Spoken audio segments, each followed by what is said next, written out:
El llamamiento se relaciona con el destino de vida de un creyente. Llamamiento es destino de vida. Y debemos saber que el llamamiento tiene que ver con todos nosotros. Algunas personas han relacionado mal lo que tiene que ver con el llamamiento. Consideran que solo son llamados aquellos hombres y mujeres que son apartados para estar de tiempo completo en uno de los 5 ministerios que habla Pablo a los Efesios, donde habla de los 5 ministerios. Ustedes saben que están representados en la mano, ¿no? A ver, recordémoslos. Este es el apóstol, porque tiene que ver con todos los otros ministerios. No, pero no me deja haciendo solo a mí el ejercicio. Levante su mano. Diga apóstol. ¿Por qué no todos levantan la mano? ¿Me ayuda? Sí, ayúdenme. Diga apóstol. Este es el profeta. Diga profeta. Así dice Jehová. El profeta, ¿verdad? Este es el evangelista, porque está más alto que los otros, tiene que ver con su trabajo de ir y venir. Este es el pastor. Dice que está casado con la iglesia. Pero que todos los hombres casados lleven su argolla, ¿no? Algunos son casados y ni argolla cargan. Y este es el maestro, porque es el que escudriña, el que llega más allá. Entonces algunos consideran y dicen, uno le dice, ¿usted tiene ministerio? No, yo no tengo ministerio, yo no tengo llamado. Y bueno, en algunas ocasiones se hace la diferencia para aquellos que tienen esos 5 ministerios. Pero debemos saber que la Biblia habla del ministerio de todos los creyentes. Eso dice que todos tenemos llamado de Dios. Amén. Todos tenemos llamado de Dios. El llamado al ministerio, porque ministerio es servir. Usted sabe que la palabra ministro viene de siervo, de esclavo. Eran las personas que en las antiguas embarcaciones estaban en la parte de abajo, donde no les daba nunca el sol, y estaban ahí remando y remando para que la barca llegara al otro lado, las grandes embarcaciones. Y de ahí se toma el término también ministro, ministerio, servicio, llamado. Es un conjunto de palabras que apuntan a un mismo propósito. Todos somos instrumentos en las manos del Dios omnipotente. Y he reiterado que hacemos mal cuando diferenciamos nuestra conversión de nuestro servicio para Dios. Cuando yo le hablo a usted como pastor y le digo que todo creyente de esta iglesia debe servir al Señor, cuando le hablo de los que van a Belén, Boyacá, de los que van a ir a Quibdó, después a Taganga, los que están ministrando en uno y otro lado, en los grupos de vida, es que todo creyente debe servir. Si usted dice ser creyente y no está sirviendo, algo está mal. Algo está mal. Como si usted tuviera un Ferrari y le faltaran 2 llantas. Algo está mal. Aunque sea un Ferrari, necesita las 4 llantas. Y todos estamos llamados ¿a qué? A servirle al Señor. Eso quiere decir que todo creyente tiene un llamamiento divino. Y el mismo comienza a ejercerse de puertas para adentro en su propia casa. Por eso hoy vamos a trabajar sobre el título Llamamiento al primer ministerio. Diga llamamiento al primer ministerio. Y nos lo dice muy bien el apóstol Pablo en Efesios capítulo 5, versículo 21 en adelante, y leeremos hasta el capítulo 6, versículo 3. El texto dice de la siguiente manera: someteos unos a otros en el temor de Dios.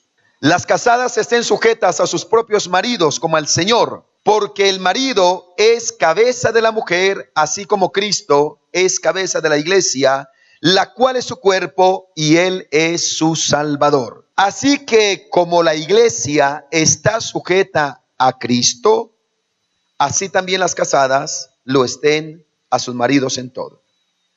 Maridos, amad a vuestras mujeres, así como Cristo amó a la iglesia y se entregó a sí mismo por ella, para santificarla, habiéndola purificado en el lavamiento del agua por la palabra, ¿a fin de qué? A fin de presentársela, dice la Escritura, ¿cómo? ¿Una iglesia qué?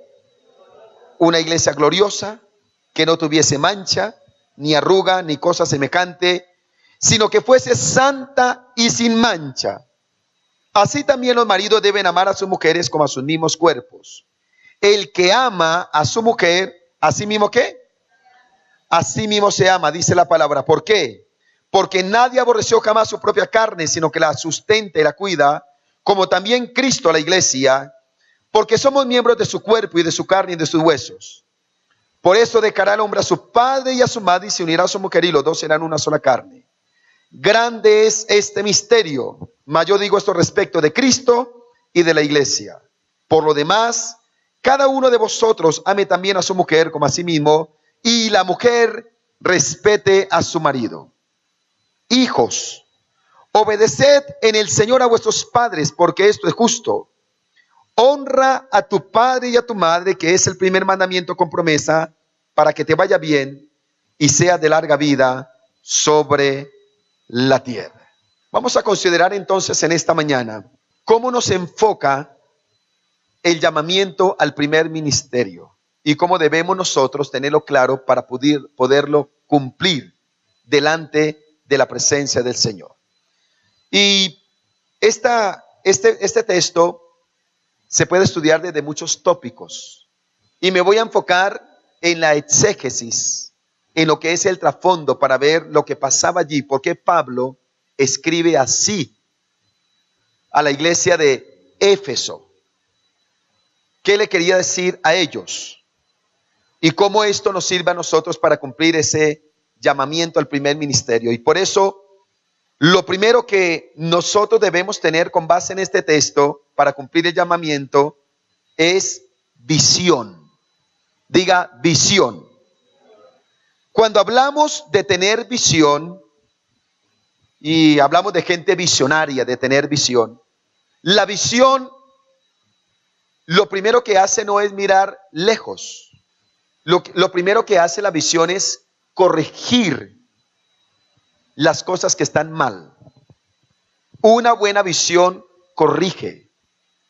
Nótese que cuando una persona va al oftalmólogo, cuando va al optómetra para mirarlo de las gafas, esa persona lo primero que hace no es a ver qué quiere mirar ya, es corregir el diario vivir. Y una vez uno corrige, uno puede proyectarse más. Y eso es lo que hace. ¿Por qué Pablo le está diciendo, le habla así a las casadas? ¿Por qué le habla así a los maridos? ¿Por qué le habla a los papás? ¿Y por qué le habla a los hijos?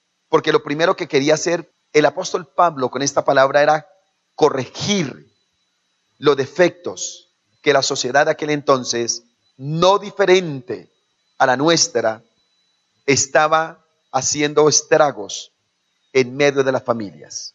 Por ejemplo, ¿cómo miraban los judíos la familia? Tres grupos de personas que ve Pablo a través de este texto. Los judíos. Para los judíos, mirar la familia, mirar la relación entre el esposo y la esposa, lo consideraba así. Una mujer no podía divorciarse de un hombre salvo por tres cosas. Que el hombre tuviera lepra, que ese hombre fuera apóstata, negara la fe, o que fuera un hombre que tuviera un trabajo repugnante como el de recoger excremento de perro. Mire, porque era un asunto inmundo para ellos. Eso era inmundo para ellos. Entonces, si habían algunas cosas como esa, la mujer se podía divorciar. Del resto no, le tocaba estar ahí. Pero el hombre se podía divorciar fácilmente por lo que quisiera. Y algunos escritos dicen que si una mujer le preparaba los alimentos al hombre y no le echaba sal, le quedaban malos alimentos, el hombre se podía divorciar por eso. ¿Sí? Miren las cosas tremendas. Y el hombre puede decir, ¿sabe qué? Es que me levanté y hoy tenía mal aliento, entonces me voy a divorciar. Y se divorciaba. Mire, es que no se arregla tal cosa. Y podía buscar cualquier pretexto para divorciarse. Entonces, Pablo cuando está escribiendo sabe que sus escritos van a afectar la comunidad judía y que de alguna manera ese modelo quería imponerse en la iglesia. Entonces está corrigiendo. Pero también está escribiendo a otro grupo de personas, sabiendo que tenía que afectar y corregir el pensamiento que tenían los griegos del matrimonio. Para los griegos, la prostitución era una parte esencial de la vida diaria. Un hombre llamado Demóstenes escribió lo siguiente: tenemos cortesanas para el placer, concubinas para la cohabitación diaria y esposas para tener hijos legítimos y una guardiana en los asuntos de nuestro hogar. Qué lujo que se daban, ¿no? Mire la manera que miraban el hogar, tan degradante que miraban los griegos el hogar. Un hombre podía tener mujeres y ellos tenían ese concepto: la esposa es para tener hijos, pero las concubinas es para el placer. Las prostitutas es para el placer. Aparentemente no se complicaba en la vida. Estaba tergiversada la visión de lo que era realmente el hogar. Para los griegos, las mujeres eran personas que estaban aisladas de la vida diaria, lo que se llama seclusas. No salían a la calle, no les permitían estar en banquetes y no les permitían estar en las actividades sociales. Jenofonte, un hombre de aquella época, decía que las mujeres tenían que estar aisladas para que vieran lo menos posible, oyeran lo menos posible y preguntaran lo menos posible. Y era el diario vivir. Pero también hay otro grupo de personas a las cuales Pablo le está apuntando. Sabía que había una influencia judía, una influencia griega y también estaba la influencia romana de cómo miraban ellos el hogar.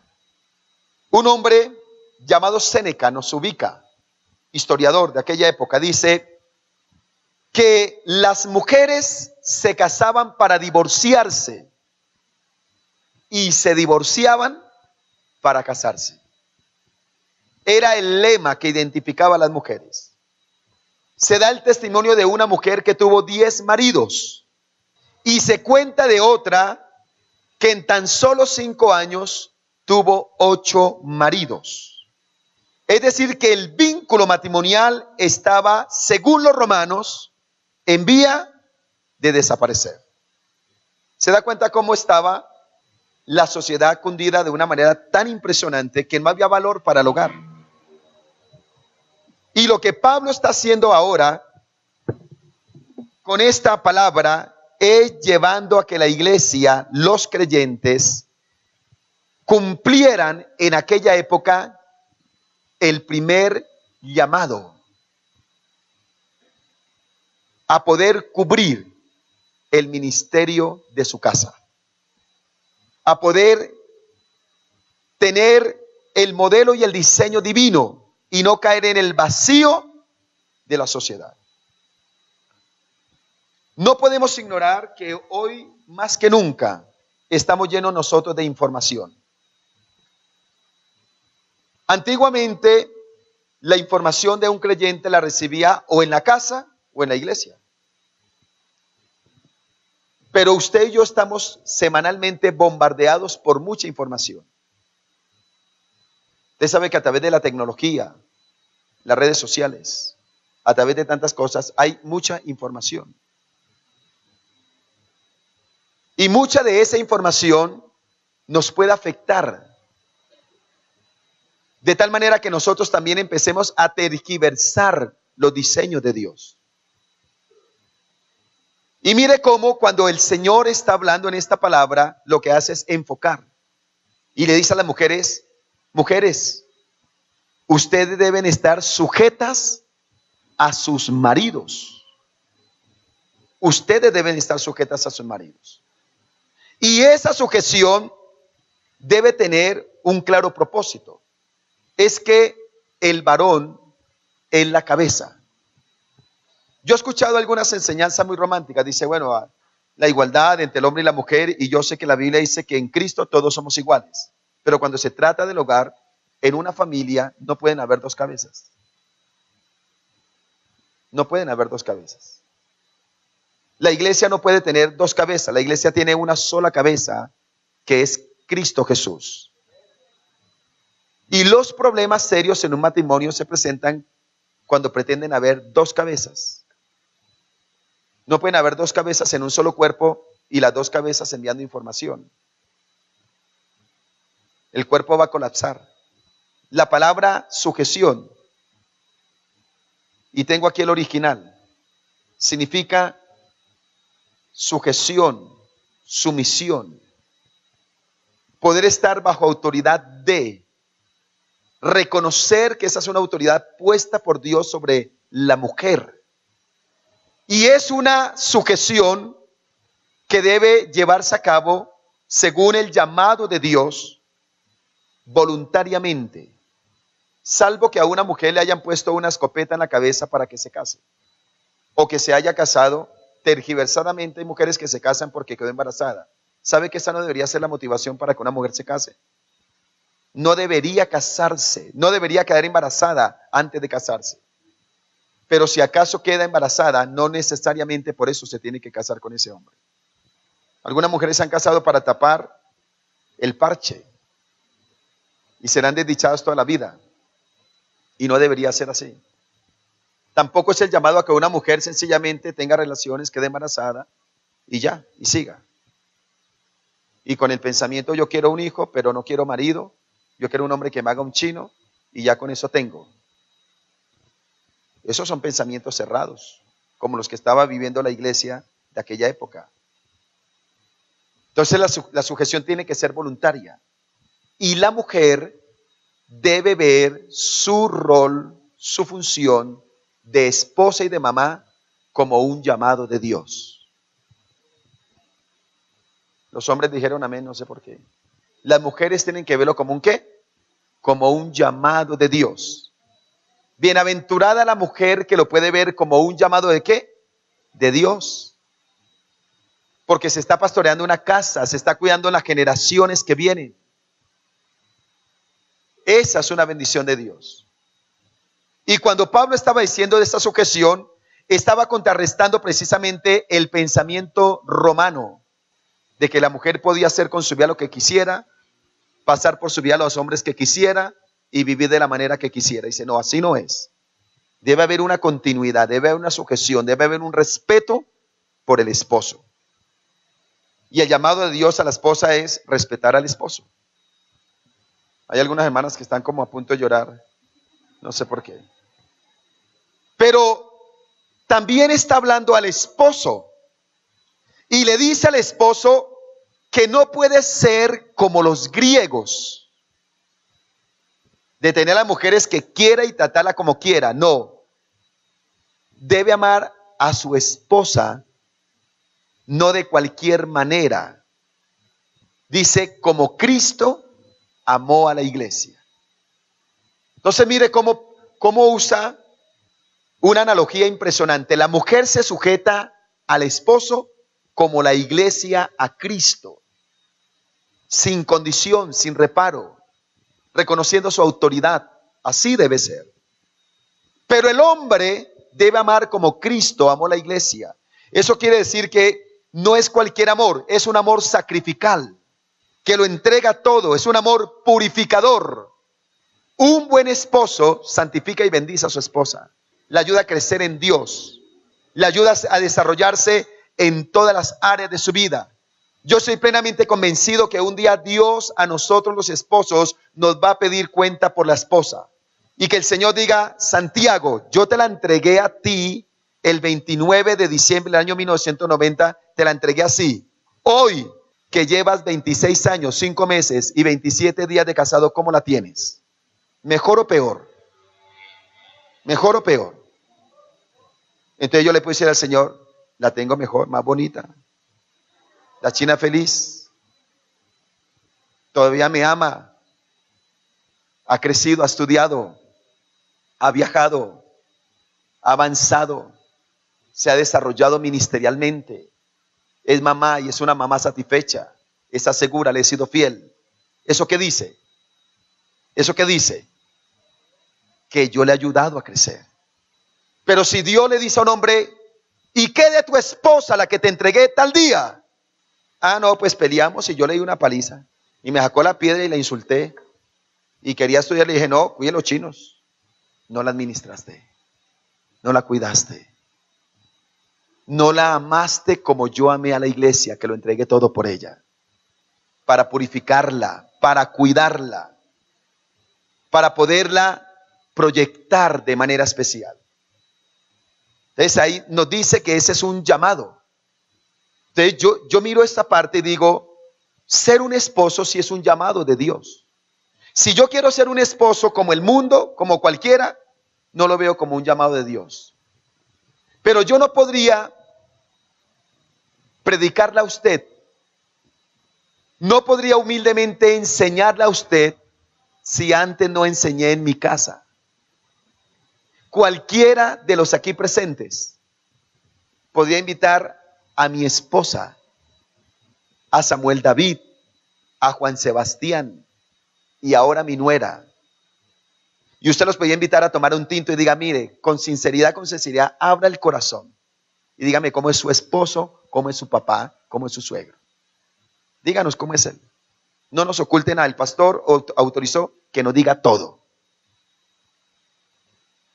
Que uno no tenga áreas que ocultar. Y hoy puedo tener la paz ante el Señor. Que antes de pastorearlos a ustedes, he pastoreado mi casa. Y la he bendecido. Y tengo a mi lado una esposa feliz. Una esposa a la que amo. Con la que quiero llegar hasta viejitos. Y que lleguen los nietos y se suban a la cama y nos cojan a besos y lo disfrutemos. Porque es para toda la vida, pero no de cualquier manera, cumpliendo un ministerio. ¿Cumpliendo qué? Un ministerio. ¿Cómo le entregó Dios a su esposa? Le hablo a los hombres. ¿Cómo se la entregó? ¿Le servía más a Dios antes y ahora no? Pilas, porque usted le entregará cuentas al Señor. Antes era más feliz y ahora es amargada, tenga cuidado. Estaba haciendo una carrera profesional y por casarse con usted dejó la carrera, mal administrador. Ah, no, es que ahora me casé, no, mejor son dos que uno. Y en un buen matrimonio, el esposo ayuda a crecer a la esposa. Decimos amén a eso. Entonces hay que tener, ¿qué? Diga, visión. Hay que tener visión. Y yo le animo a que usted hoy salga de este lugar entendiendo que ser esposo y ser papá, esposa y ser mamá es un llamado de Dios. Que el Señor nos confía, nos da las herramientas para poderla cumplir, pero también nos va a demandar de lo que puso a nuestro cuidado. ¿Cuántos dicen amén? Pero también está la formación. Diga la formación. También está la formación. Entonces, ahí es donde nosotros vemos cómo esto también tiene que ver con los hijos. Y en el versículo 1 del capítulo 6 dice, hijos, obedeced en el Señor a vuestros padres, porque esto es ¿qué? Esto es justo. La palabra justo es equitativo, inocente, santo. Habla de una persona que realmente tiene carácter, que ha madurado, que ha crecido. ¿Cómo tenemos que aprender que una persona no madura, no crece porque le cogieron los años? Una persona no madura porque ya tiene un título profesional. Una persona no madura porque tenga plata en las manos. Una persona madura cuando es más santa, cuando tiene mejor carácter, cuando es una persona equitativa. Eso sí es madurez. Eso sí es crecer. Y dice, hijos, obedecer en el Señor a vuestros padres. Obedecer al Señor, en el Señor a vuestros padres, porque esto es justo. Honra a tu padre y a tu madre, que es el primer mandamiento con promesa, para que te vaya bien y sea de larga vida sobre la tierra. Y vosotros, padre, no provoquéis a ira a vuestros hijos, sino criadlos en disciplina y amonestación del Señor. Pablo también estaba corrigiendo cosas de la época. Usted sabe que no podemos ignorar el impacto a los primeros destinatarios. ¿Qué le dijo Pablo a los de Éfeso? ¿Qué pensaron ellos? ¿Qué estaban viviendo? ¿Y qué pensaron ellos cuando le llegó esta carta? Y lo que Pablo estaba diciendo aquí es que a los hijos se les dignifica. ¿A los hijos qué? A los hijos se les dignifica. En aquel entonces, ¿sabe cómo se miraban los hijos? Le voy a contar un poquito para que nos ubiquemos. Existía lo que se llamaba la patria potestas romana, que después es cuando se habla de la patria potestad, pero se llama la patria potestas romana. Y eso decía que el padre podía hacer con su hijo lo que quisiera. Por ejemplo, el padre podía vender a sus hijos como esclavos. Terrible. Un papá podía vender a su hijo como esclavo. Estoy vaciado, no tengo para el mercado, ¿qué hago? Vendamos a Nata. ¿Cuánto harán por Nata? Mira así, vendían a los hijos. Lo podía poner a hacer trabajos forzosos y aún encadenarlo. Lo podía castigar como quisiera. Eso quiere decir que algunos todavía viven en la patria potestas. Le pegan a los chinos con lo que encuentren. Las veces que quieren descargan la ira, los gritan, les tiran la escoba, le tiran el plato. Pasaron 2000 años y no evolucionaron. Y un hijo, en ese contexto romano, nunca alcanzaba la mayoría de edad. Mientras el papá viviera, el papá era dueño de él. Impresionante. Entonces, cuando está hablando a los padres, pilas, papás, pilas. Usted no caigan en el mismo vacío, no miren a sus hijos de la misma manera degradante. Este texto viene a dignificar a la mujer, a dignificar al hombre y a dignificar a los hijos también. Se tenía otra costumbre y era el abandonar a los bebés. ¿A qué bebés se abandonaban? Le dije que había una influencia, por ejemplo, fuera por los griegos, porque el hombre tenía muchas prostitutas y cualquier prostituta quedaba embarazada. Ah, no, yo no quería que quedara embarazada, yo lo que quería era placer, pero quedó embarazada.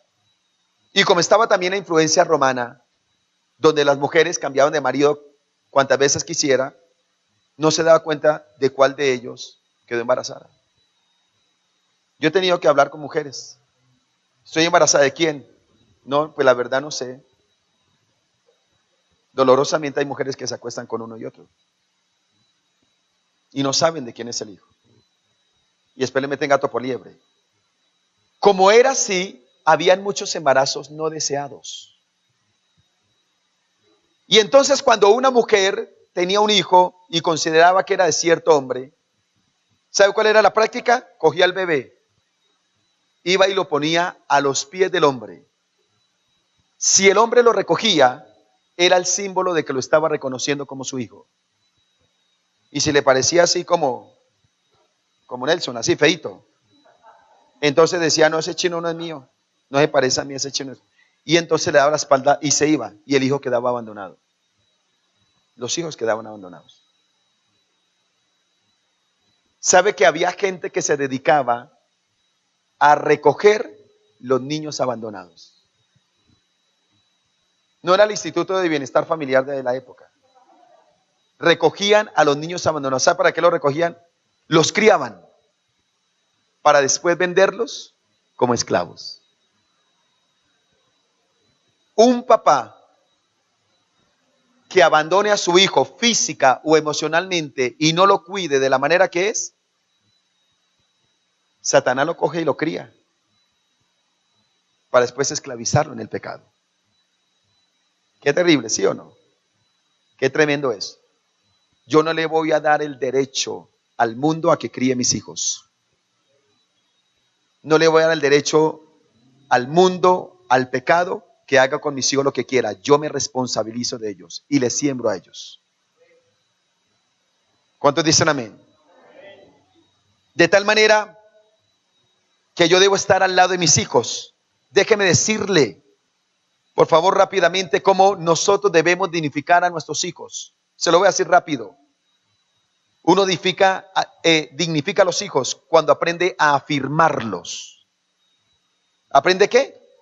A afirmarlos. Los afirma uno dentro de valores, dentro de principios. Pero también uno afirma la identidad de ellos. Uno debe aprender a hacer diferencia entre la identidad y el comportamiento del muchacho. Nosotros debemos cuidar la identidad del muchacho, aunque su comportamiento a veces sea bueno o sea malo, pero no dañar su identidad.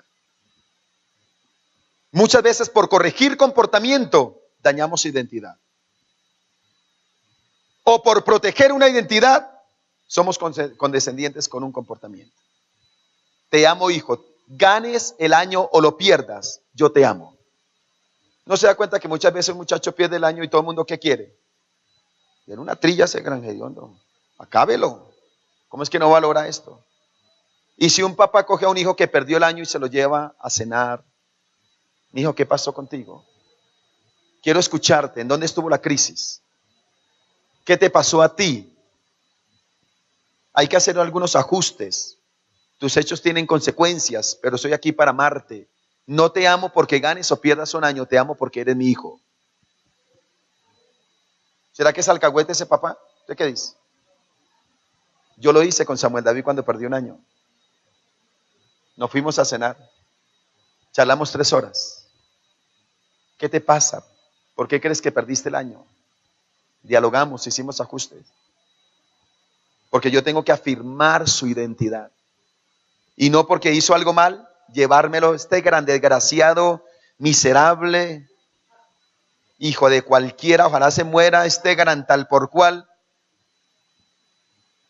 Porque regó el jugo, me le tiro la identidad. No, señor. Diferenciemos. Tenemos que afirmarlos entre principios y valores y afirmar su identidad. Aceptación. Diga aceptación. Lo amo por lo que eres, no por lo que haces. Diga aceptación. Amo a mi hijo. Aprecio. Diga aprecio. ¿Eso habla de qué? De que lo valoro a él como persona. Es importante para mi vida. Disponibilidad. Estoy mirando el reloj. Disponibilidad. Estoy disponible para mis hijos. Yo alabo a Dios. No soy perfecto, pero aprendí algunas cosas. Y de que eran muy pequeños mis hijos. En la iglesia, no sé si me pasó con alguno de ustedes. Terminaba un culto siendo mis hijos pequeños. Y ellos venían, papi, papi. Venía una persona. Yo estaba hablando con una persona, papi, papi. Y está la persona ahí. Yo le decía a la persona, disculpe un momentico. Y atiendo primero a mi hijo. No cometamos el error de que los hijos vengan, papá, mamá, mamá, quite, no me, este chino canción, pero no me he ocupado. No se lo diga. No se lo diga a su hijo. Déjele ver que él es más importante que cualquier hermano de la iglesia. Que él es más importante que cualquier amigo, que cualquier compañero de estudio o trabajo. Cuando su hijo venga, le estoy hablando de este niño pequeño, muchacho que a veces no diferencia el asunto. Cuando él venga, así usted está hablando con el presidente de la República.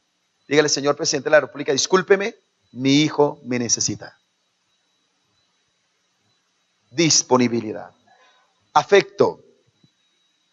Caricias, un beso. Mis hijos ya son grandes, tienen barba. Cada vez que me saludan me toca hacer después así. Que me dan un beso en la mejilla, me dan un beso en la frente. Samuel David me da un beso en la frente. Ya es un poco más alto. Y no nos da vergüenza. Diga, ay, qué oso, allá, eso no. Hay que amar. Y hay que tener afecto. Acercamiento. Es decir, identificarnos con el mundo que está viviendo también el muchacho. ¿Sabe cuál es uno de los problemas que tenemos a veces como padres? Que queremos corregir algunas cosas en ellos y no sabemos el origen. No sabemos por qué lo están viviendo. Y querrámoslo aceptar o no, ellos ya son de otra generación. Usted y yo nacimos en la época de la máquina de escribir así. Hoy ya no es así. Todo ha cambiado. Usted y yo teníamos que pagar para ir a ver televisión en otra casa. O nos invitaban. O se colgaba una a la reja al vecino para ver televisión. ¿Sí o no? No sé si usted lo hizo, pero mucho fue así. Hoy no es así. La vida ha cambiado. Y el acercamiento es la sabiduría de un papá para poder conocer un poco el contexto de los muchachos. Papá, camina al estadio. Tal vez no le guste mucho el fútbol. Primero conviértase a la Santa Fe y acompáñelo. Bueno, ganamos también el título femenino, ¿no? Primeros campeones. Pero acompañémoslos. Porque a un muchacho le gusta una música, un programa, ir al cine, compartir con ellos. ¿Eso habla de qué? De un acercamiento. Y animarlos. Usted puede coger mi celular que lo tengo ahí todos los días. Eres un campeón. Te admiro. Eres excelente. ¿Cómo lo hiciste de bien? Juan Sebastián está allá en Argentina estudiando. Todos los días lo nutro, lo nutro, lo nutro. Te bendigo, te amo.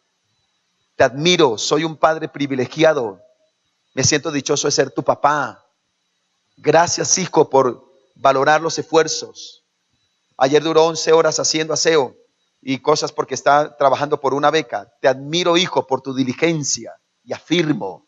Y estoy ahí diciéndoles, animándolos. A Samuel David, te felicito por eso. ¿Son perfectos? No. Pero yo tengo el nutriente para llevarlos a un nuevo nivel.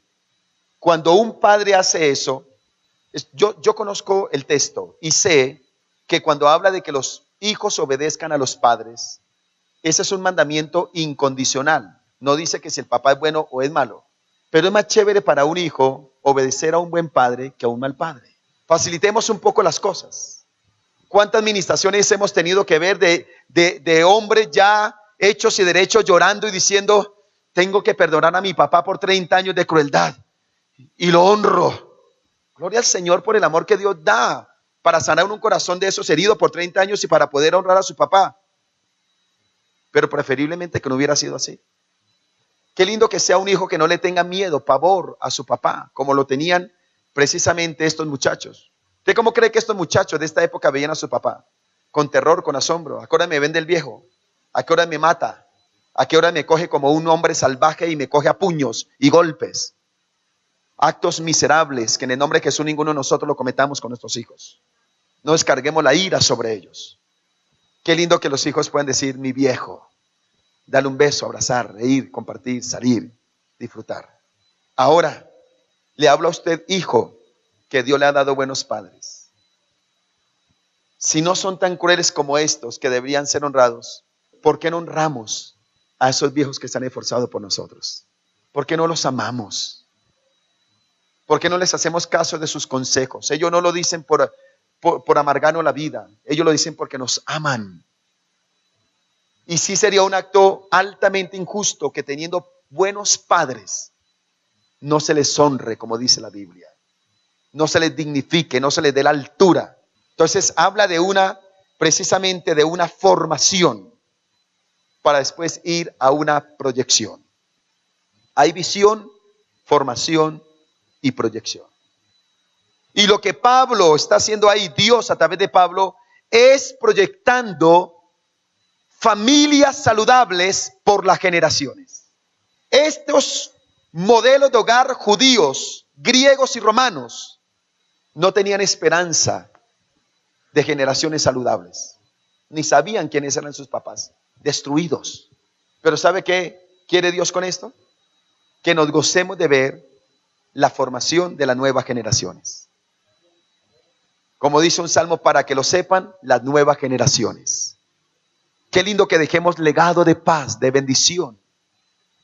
Y que estos muchachos los podamos nosotros proyectar de una manera sobrenatural. Se dice comúnmente que la plataforma de lanzamiento de un gran ministerio es la iglesia local. Se respeta el proceso entre una iglesia local. Pero la plataforma de lanzamiento para todo gran ministerio y todo gran hombre y mujer de Dios se llama su casa. Y yo quiero que usted disfrute su casa. Escuché de un pastor de este ministerio haciendo un trabajo de día y me bendijo mucho lo que el hombre dijo.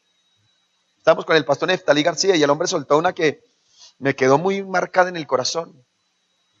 Dijo, en el ministerio se sufre y en el ministerio se pasan momentos difíciles, pero la mayoría del tiempo en el ministerio se disfruta. El ministerio es para disfrutarlo.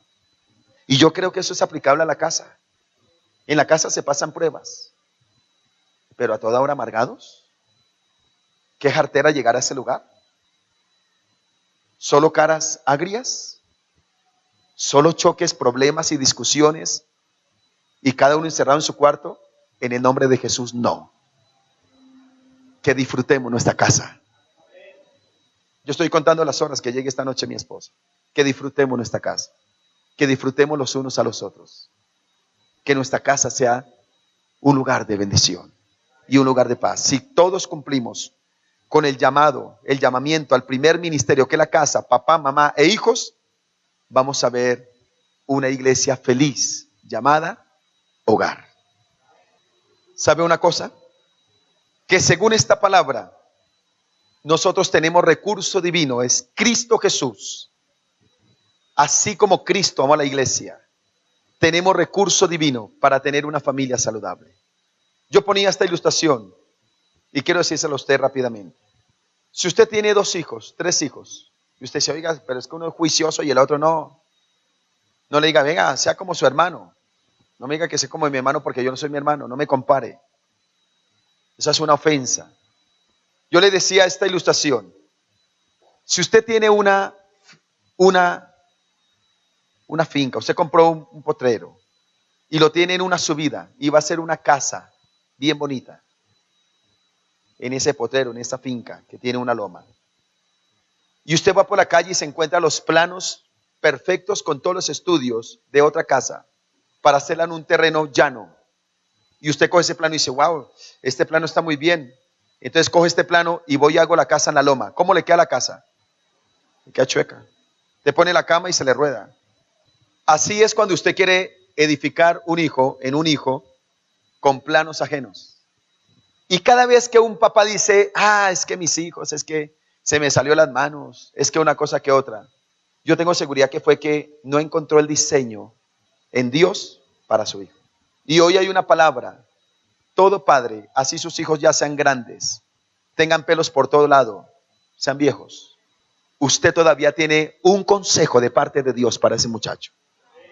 Todavía usted tiene un llamado, un ministerio que ejercer sobre esos muchachos. Ya no es palo, ya no es regañando, pero sus palabras están ungidas por Dios.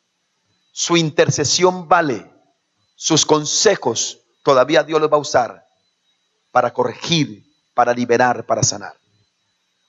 Y en la sangre de Cristo ninguno de sus hijos se perderá.